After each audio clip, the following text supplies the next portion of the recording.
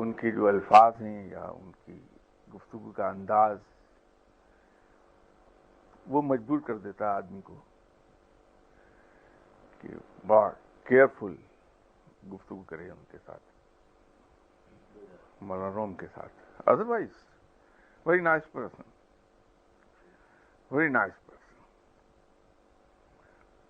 ایک زمانے میں ملاقات ہو رہی تھی ان سے، اور آلموسٹ ہفتے میں 2 بار 3 بار ہو جاتی تھی ملاقات.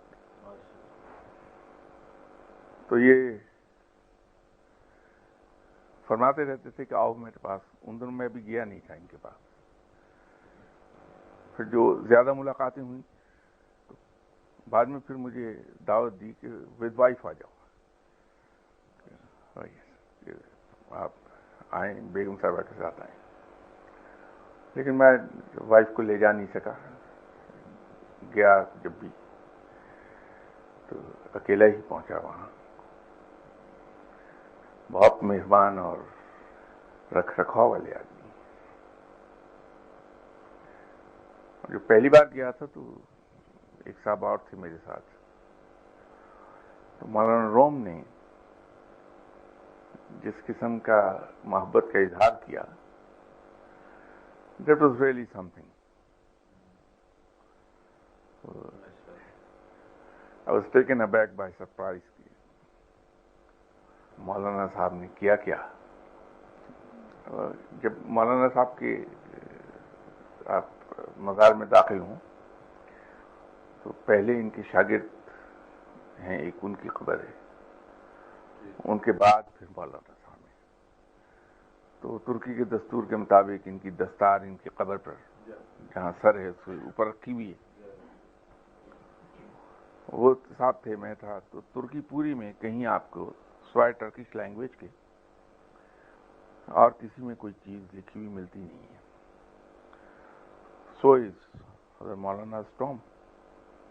وہاں جتنی بھی عبارت ہے،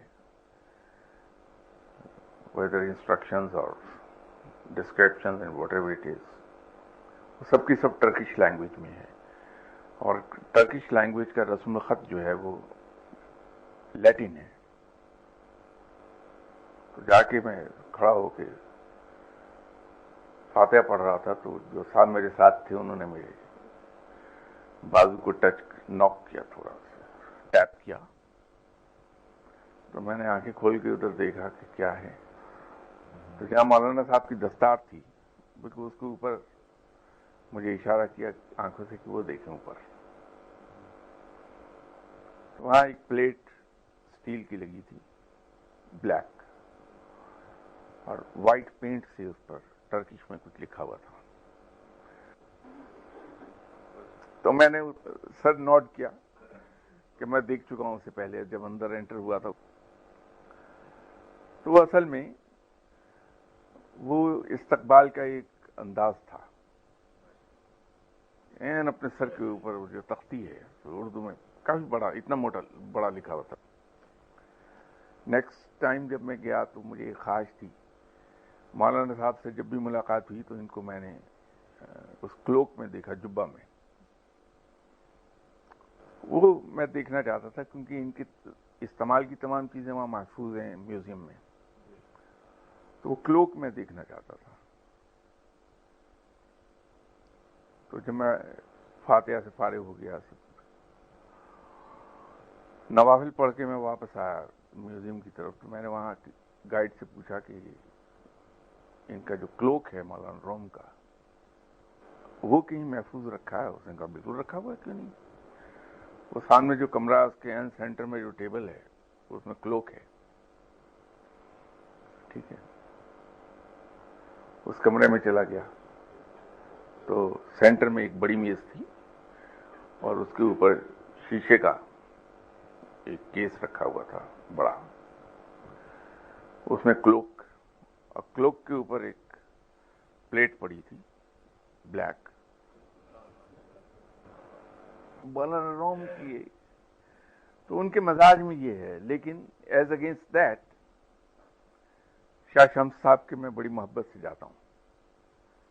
او مائی گاڈ، فرسٹ ٹائم جب گیا وہ صاحب میرے ساتھ ہی تھے. ان کا دم نکلا ہوا تھا ڈر کے مارے، اتنا خوف اور دبدبا تھا. چھوٹا سا کمرہ اس سائز کا ہوگا، اتنے حصے کا، لیکن کیا وہاں روب اور دبدبا ہے. Virtually you have a feeling کہ you are entering in court of some emperor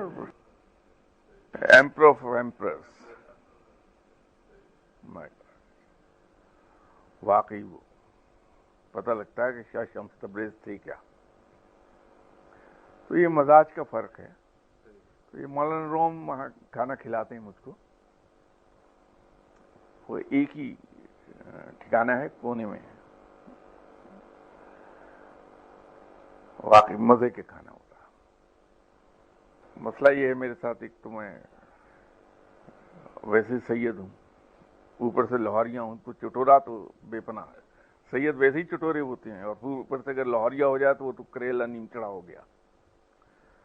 تو زبان کا چسکا تو ہے. وہ کباب کھلاتے ہیں، ٹرکش کباب غضب کے.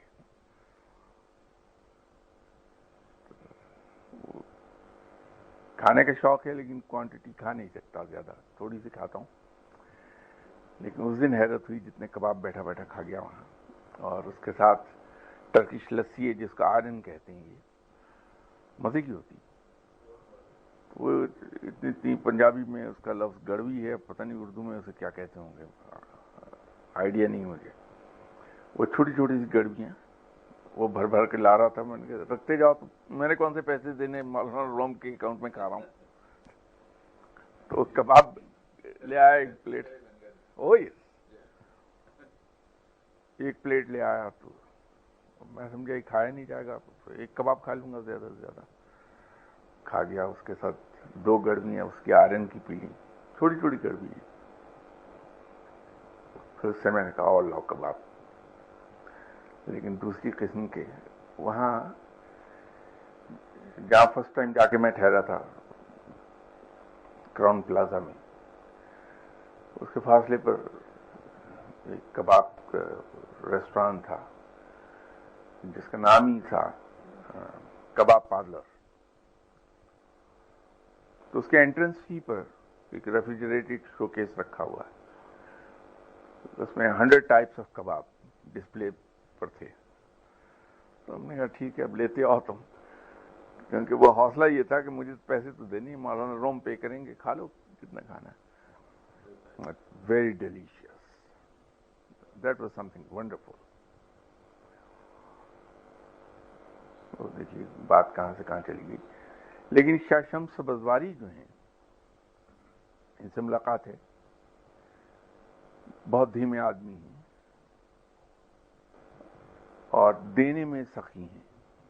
علم دیتے ہیں فوری طور پہ، اور ان کے دینے کا انداز تقریباً مرشد والا ہے. جیسے مرشد اپنے شاگرد کی ذہنی اور روحانی کیفیت کو سامنے رکھ کے اس کا جو مخصوص علم ہے شاگرد کے لیے، اس کی میت ڈوز دیتا تاکہ شاگرد اسے برداشت کر لے اور ایبزارب کرتا چلا جائے. اسی طرح شاہ شمس سبزواری دیتے وقت جس کو دے رہے ہیں اس کی ذہنی کیفیت، اس کی روحانی کیفیت، اس کے حالات کو دیکھ کے اس کے مطابق علم عطا کرتے ہیں. لیکن دیتے ضرور ہیں، کھلے ہاتھ کی ہیں. اور شاہ رکن عالم تو بادشاہ ہیں، تو واقعی وہ تو، لیکن جلال بے پناہ ہے. وہاں ہوش سے رہیے، وہاں ذرا سی کوتاہی لے بیٹھے گی آپ کو. شاہ رکن عالم صاحب کے یہاں one has to be very very careful. بہت جلال ہے وہاں.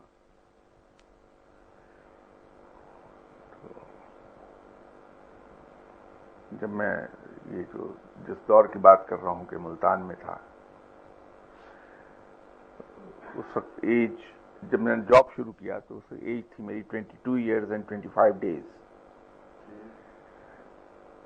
تو جیسے آپ حضرات کو آج کل شوق ہے